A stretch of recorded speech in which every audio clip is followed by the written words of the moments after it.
এক বাংলায় দুটি বাংলা, একদিকে কলকাতা শিলিগুড়ি মতো শহরে প্রাইড মার্চ, আর একদিকে রুরাল বেঙ্গলে চাইল্ড ম্যারেজ। চাইল্ড ম্যারেজের শতাংশ বাংলায় 40-এর উপরে, যেটা ন্যাশনাল অ্যাভারেজের থেকে অনেকটাই বেশি। জানেন তো রাজস্থানের পার্সেন্টেজটা কত? বিলো 25, যার মিম দেখে আমরা হাসাহাসি করি। পুরো ভিডিওটা দেখবেন। Please subscribe if you are watching in YouTube, and if it is in Instagram then follow our page. তো 2019-21 এনএফএচএস সার্ভে বলছে যে বাংলায় অ্যাভারেজ চাইল্ড ম্যারেজের রেট 42.5%, মানে 42.5%। ঠিক রুরাল বেঙ্গলে এই নাম্বারটি 48%-এরও উপরে।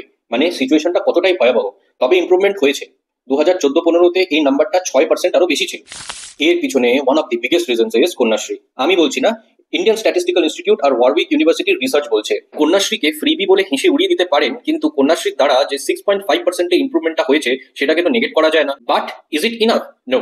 যখন গ্রাম বাংলায় অলমোস্ট অর্ধেক মেয়েরাই below the age of 18 married হচ্ছে, তার মানে এইটাকে হোল অফ গভর্নমেন্ট অ্যাপ্রোচ দিয়ে ট্যাকেল করতে হবে। এই অভিশাপ থেকে বাংলাকে বার করার জন্য পলিসি কনসেন্ট্রেট করতে হবে, খালি কন্যাশ্রী দিয়ে হবে না। Keep learning, keep knowing.